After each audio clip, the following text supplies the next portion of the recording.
Marcos 16, se você quiser acompanhar comigo. Passado o sábado, Maria Madalena, Salomé e Maria, mãe de Tiago, compraram aromas para irem ungí-lo. Aqui tem uma revelação neste versículo. Essas mulheres compraram aromas para ungir Jesus Cristo. E naquela época, os aromas eram caríssimos, mas elas levaram de oferta para Jesus esses aromas, e eram caríssimos. Quando Jesus nasceu, ele ganhou muitos presentes, tá bom? E por isso que nós devemos semear no reino de Deus. Quando você dá a sua oferta, quando você dá o seu dízimo, você não está pagando Deus, gente. Você não está pagando. E não tem como pagar aquilo que Jesus fez por nós. Lá no livro de Salmos está escrito que ninguém pode comprar a alma do seu irmão, do seu companheiro, porque ela é caríssima. Os recursos se acabariam e não conseguiria comprar a alma, porque a alma é muito cara, por isso que é de graça. A salvação é muito cara, por isso que ela é de graça. A cura é muito cara, por isso ela é de graça. Você, por exemplo, você que paga plano de saúde, você sabe que é muito caro, dependendo da idade, o plano de saúde é caríssimo. Existem remédios caríssimos, olha o preço da saúde. As pessoas tomam remédios caríssimos para fazer a manutenção, para aquele problema não piorar.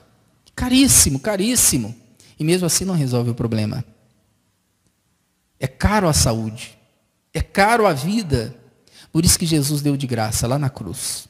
A salvação é caro, por isso que Jesus deu de graça. A cura é cara, por isso que não tem como alcançar.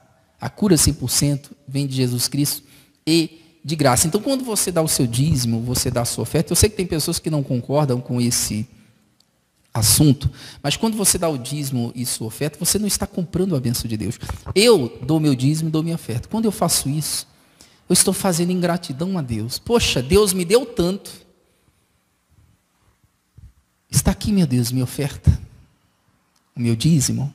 Primeiro lugar, eu dou o meu dízimo e oferta, primeiro lugar, porque eu sou grato a Deus. Segundo lugar, porque a obra de Deus, ela precisa. A igreja precisa. Pastor, Deus não precisa de dinheiro. Deus não precisa. A igreja precisa. Deus não precisa de recursos. Eu e você precisamos de recursos. Por exemplo, como eu vou pagar o aluguel da minha igreja se não tiver dízimo e oferta dos membros? Você está me entendendo? A bênção de Deus é de graça. Mas quando você semeia na obra de Deus o teu dinheiro, você está fazendo de maneira grata a Deus. Se você for dar crédito às pessoas deste mundo, você não vai dar dízimo, você não vai dar oferta, porque elas nos criticam. As pessoas do mundo falam mal de nós, do nosso dízimo, da nossa oferta, mas eu costumo dizer, o dinheiro é meu, eu faço o que eu quiser com ele. Um dia, na virada do ano, e eu fui comprar um saco de gelo em uma distribuidora de bebida. Fui lá, comprei um saco de gelo e chegou uma pessoa, me dá tantos engradados de cerveja, 400 e poucos reais à vista, pá, pagou. Daqui a pouco vem outro, eu fiquei admirado, pediu cerveja e pagou à vista, se eu não me engano, uns 300 e poucos reais. E eu fiquei pensando, e pessoas assim, e ainda eles têm ousadia de criticar nosso dízimo e a nossa oferta, tá bom? Eles têm coragem, eles gastam. As pessoas que nos criticam, eles gastam com bebidas caríssimas, com festas caríssimas e querem falar mal do nosso dízimo e da nossa oferta. Então, sinceramente, eu não estou nem aí para a opinião daqueles que não têm Cristo. Eu dou meu dízimo. Eu dou a minha oferta. Essas mulheres compraram aromas caríssimos e foram lá para ungir Jesus Cristo. Glórias a Deus. Então, quando você semeia na obra de Deus o teu dízimo e tua oferta, lembre-se, é um louvor, é uma gratidão. Você não faz eu não dou meu dízimo e minha oferta por obrigação. Não, é um hábito, eu faço porque eu sou grato a Deus por tudo que Ele fez. E também porque quem planta colhe. Primeiro lugar, você é grato a Deus. Segundo lugar, a igreja precisa. Você que está me assistindo, no YouTube, na internet, na televisão, você acompanha algum pregador internacional? Algum pregador de fora do Brasil? Sim, Se você consegue assistir, é porque o ministério dele, daquele pastor, os membros da igreja dele, dão dízimos e ofertas para ele transmitir o programa dele aqui no Brasil. Tá bom? Um exemplo, tá, gente? Um exemplo. Então, é para isso que você... E em terceiro lugar, porque quem planta, colhe. A Bíblia diz que quem planta, colhe. Quando você semeia no Evangelho, você vai colher em nome de Jesus Cristo. Então, continua no versículo 2. No primeiro dia da semana, foram ao sepulcro de manhã cedo, ao nascer do sol, e diziam umas às outras: quem nos revolverá a pedra da porta do sepulcro? Então essas mulheres estavam pensando: quem vai tirar a pedra para nós? Não calcule o milagre. Creia. A função de Deus é fazer o impossível. E a minha e a sua função é somente acreditar no impossível. Elas começaram a pensar: mas como vão tirar a pedra? Porque a pedra era muito, muito grande, pesada. Como tirar a pedra do sepulcro? Mas olha, lembre-se, as coisas impossíveis aos homens são possíveis para Deus. Não fique calculando como Deus vai fazer. Como eu vou conseguir? Como eu vou conseguir? Ei, cristão, Jesus mandou crer e deixa que ele faz o milagre. Jesus disse: Pedro, lança a rede. Mas como, Jesus?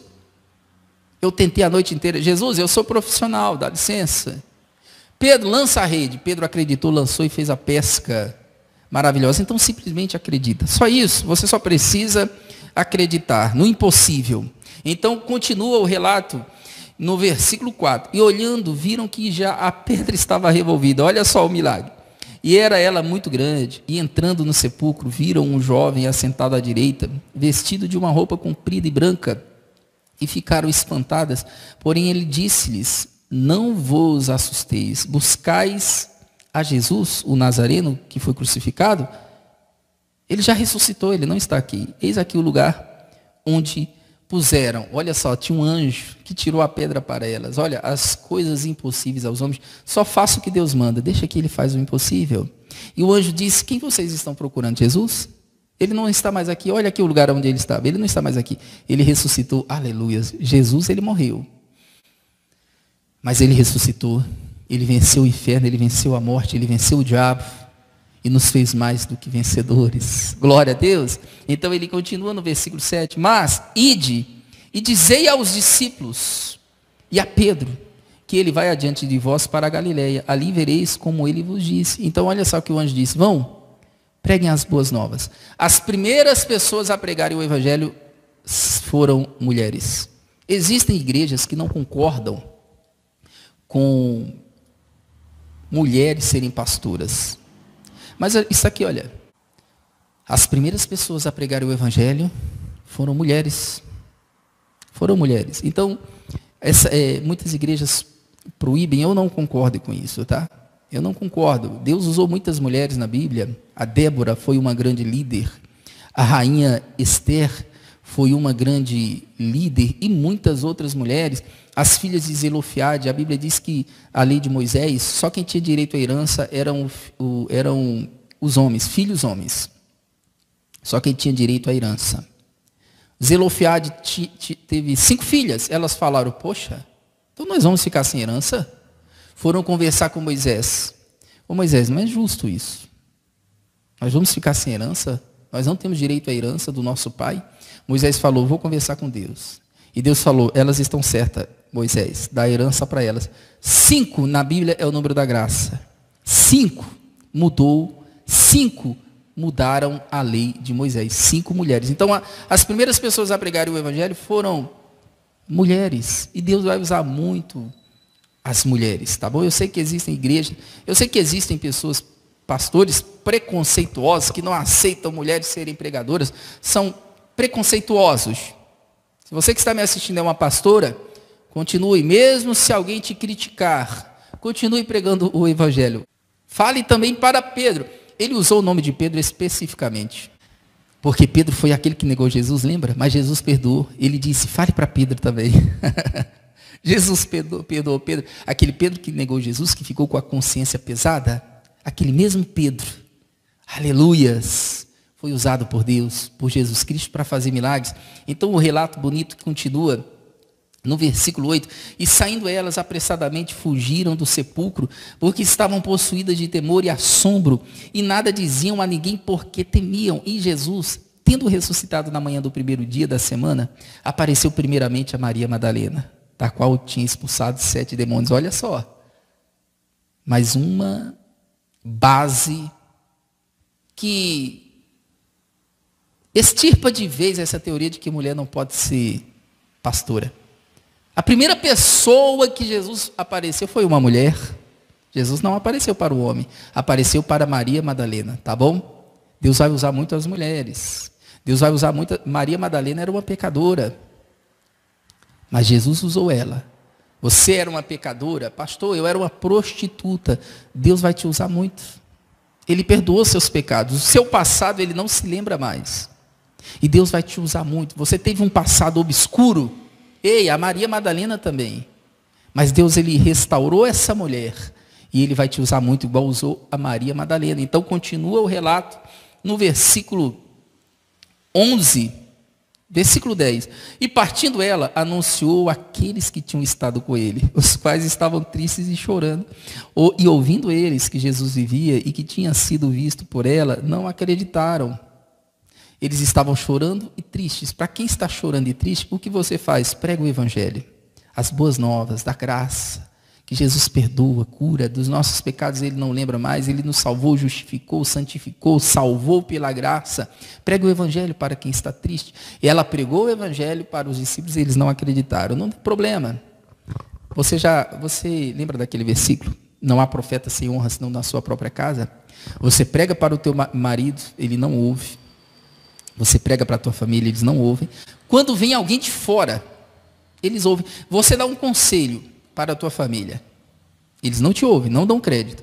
Quando vem alguém de fora que não é da família e dá o mesmo conselho, eles dão crédito. Por quê? Não há profeta sem honra senão na sua própria casa. Se isso acontece com você, não fique triste. Jesus foi pregar na cidade em que ele cresceu, que ele morou, e a Bíblia diz que ele não pôde fazer ali muitos milagres porque não acreditaram nele. Eles diziam assim, olha, aquele ali é o filho do carpinteiro, ele está pensando que é o Messias agora, e não acreditaram. Ele fez ali poucos milagres porque eles não acreditaram. Então não fique triste, continua pregando o evangelho. Então continua no versículo 12, e depois manifestou-se em outra forma a 2 deles, que iam no caminho para o campo, e indo estes anunciaram aos outros, mas nem ainda estes acreditaram. E finalmente apareceu aos 11, estando eles assentados juntamente, lançou-lhes em rosto a sua incredulidade, a dureza do seu coração, por não haverem crido nos que tinham visto já ressuscitado. Então, no versículo 15, ide por todo o mundo e pregue o evangelho a toda criatura. Então Jesus, ele apareceu para os discípulos no caminho de Emaús, apareceu para os discípulos e disse, olha, vocês são incrédulos. Ele lançou em rosto a incredulidade. Vocês não acreditaram na Maria Madalena. Então Jesus disse, ide por todo mundo e pregue o evangelho. Ele não disse, ide por todo mundo e pregue as regras da sua igreja. Ele disse, ide por todo mundo e prega o evangelho. O que é evangelho, gente? Boas novas, boas notícias. Quais são as boas notícias? Jesus dos nossos pecados não se lembra mais. Quais são as boas notícias? Nós não conseguíamos ser justos pela lei de Moisés. Hoje somos justificados pelo sangue de Jesus. Quais são as boas notícias? Somos santificados pelo sangue de Jesus. Somos justificados, somos a justiça de Deus em Cristo. Cristo levou sobre si as nossas doenças. Ele nos resgatou da maldição da lei, fazendo-se maldição por nós. Oh, aleluias! Esse é o evangelho, gente. Pastores, vocês que me assistem, pregue o evangelho. Jesus não mandou você pregar as regras da tua igreja, ele mandou você pregar o evangelho. Pastores, Jesus não mandou você pregar autoajuda. Ele mandou você pregar a ajuda do alto. Infelizmente hoje, muitos pastores, eles não pregam na igreja o evangelho, eles dão palestras motivacionais, ensinando a pessoa a usar a própria justiça, sabe, para conseguir algo na vida, e o evangelho é diferente. O evangelho ensina as pessoas a colocarem a fé no nosso Senhor e Salvador Jesus Cristo. Na igreja nós temos que pregar o evangelho, e não dar palestra motivacional. Não temos que pregar autoajuda. Temos que pregar o Evangelho. O Evangelho é simples demais. Eu sei disso. Talvez as palestras motivacionais, talvez o pastor pense que vai chamar mais atenção, é mais erudito. Sim, o Evangelho é simples. Qualquer um entende. Por isso nós temos que pregar ele. Porque é ele que salva. O Evangelho é o poder de Deus para a salvação de todo aquele que crê. E no Evangelho é que as pessoas descobrem a justiça de Deus, de fé em fé e de glória em glória. Então, pastor, você que me ouve, tá bom? Prega o Evangelho, só isso. Eu sei que ele é simples, mas este é o Evangelho de Jesus Cristo. Então ele disse, prega o Evangelho. No versículo 16, quem crer e for batizado será salvo, mas quem não crer será condenado. Quem crer e for batizado. A palavra batismo, no grego, baptismo significa mergulho, mergulhar, imergir. Você, quando passa pelo batismo nas águas, você é imergido. O pastor ou aquele que te batiza afunda você na água. Por quê? A Bíblia chama o batismo de sepultamento da velha criatura. Quando você mergulha na água e você sobe, espiritualmente, a tua velha criatura, o teu velho espírito, fica debaixo d'água. A Bíblia diz assim que eu e você, nós que aceitamos a Cristo, somos novas criaturas. Deus te deu um espírito novo. Então, no batismo, aquela velha criatura, espiritualmente falando, fica debaixo d'água. O batismo salva? É claro que não. Quem salva é Jesus Cristo. O ladrão na cruz, não deu tempo dele se batizar. Quem salva é Jesus. Mas se você não é batizado nas águas, é como se você estivesse carregando o defunto nas suas costas, a velha criatura. Então se batiza. E o batismo nas águas também é um ato público. Você está mostrando para as pessoas, olha, eu aceitei Cristo, eu não tenho vergonha. Eu agora sou um cristão. Para que esconder esse fato, gente? Então se batize de maneira pública, tire fotos, coloque nas suas redes sociais para todos verem. Poxa, isso aí agora é cristão. Muitos vão te criticar, claro. Vão chamar você de crente, doido, fanático. Não tem problema, gente. Não tem problema. Não tem problema. Você tem a vida eterna, tá bom? Então se batize. Você que não é batizado, está esperando o quê? Se batize em nome de Jesus Cristo, tá bom? Então ele continua dizendo no versículo 17, estes sinais seguirão os que crerem. Em meu nome expulsarão demônios e falarão novas línguas. Então olha só, depois de tudo isso que aconteceu, prega o Evangelho. Então, Jesus ele ensina, estes sinais seguirão aos que crerem. Seguirão quem? Aos que crerem. Qual o primeiro sinal? Em meu nome expulsem os demônios. Você que está me assistindo, você tem poder sobre o inferno. Jesus certa vez disse assim, eu dou poder e autoridade para vocês pisarem serpentes e escorpiões. No nome de Jesus, todo joelho se dobra. Você que está me assistindo, quando você for orar, ore no nome de Jesus. Alguém está doente na tua casa, coloque a mão e fale, doença, em nome de Jesus, sai. Alguém está endemoniado na sua casa, coloque a mão e diga, em nome de Jesus, sai. E ele tem que te obedecer. É o primeiro sinal. Esses sinais correrão atrás de você. É consequência. Quando você aceita Cristo, você ouve o Evangelho, você acredita, você é salvo. Então é consequência. Vai seguir você. O primeiro sinal. Tá bom? Expulsar demônios. O segundo, falar em línguas, em outras línguas, que é o batismo no Espírito Santo. Todos vocês que estão me assistindo, que aceitaram a Cristo, todos vocês têm o Espírito Santo. Todos vocês. Qual a diferença de ter o Espírito Santo para ser batizado no Espírito Santo? Você lembra que eu ensinei que a palavra batismo é mergulho. É ser batizado no Espírito. Mergulhado no Espírito. Qual é a diferença? Vamos supor que você está na praia, na areia da praia. E as águas estão batendo, as ondas batendo nos seus pés. Você tem o Espírito Santo, você está ali. O que é ser batizado? Agora imagina você mergulhando na praia. Isso é o batismo. Você mergulha no Espírito. E ele começa a te usar de maneira sobrenatural. E o batismo no Espírito Santo, a evidência é você falar em línguas. E é fácil. Leia Atos dos Apóstolos, capítulo 2. A Bíblia diz que eles falavam em línguas conforme o Espírito Santo lhes concedia.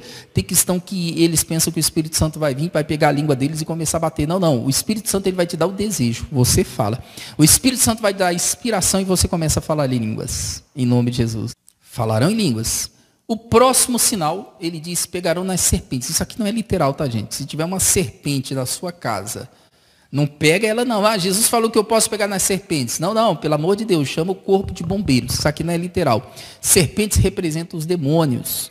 Lembra o que ele disse? Eu dou poder para vocês pisarem serpentes e escorpiões. Representam os demônios do inferno. Então, pegarão nas serpentes.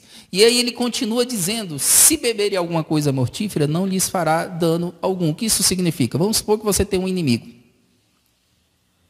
E então, esse inimigo, sem você perceber, coloca um veneno na sua comida, coloca um veneno no seu suco, no seu refrigerante. Ele disse, se beber alguma coisa mortífera, não vai acontecer nada com vocês.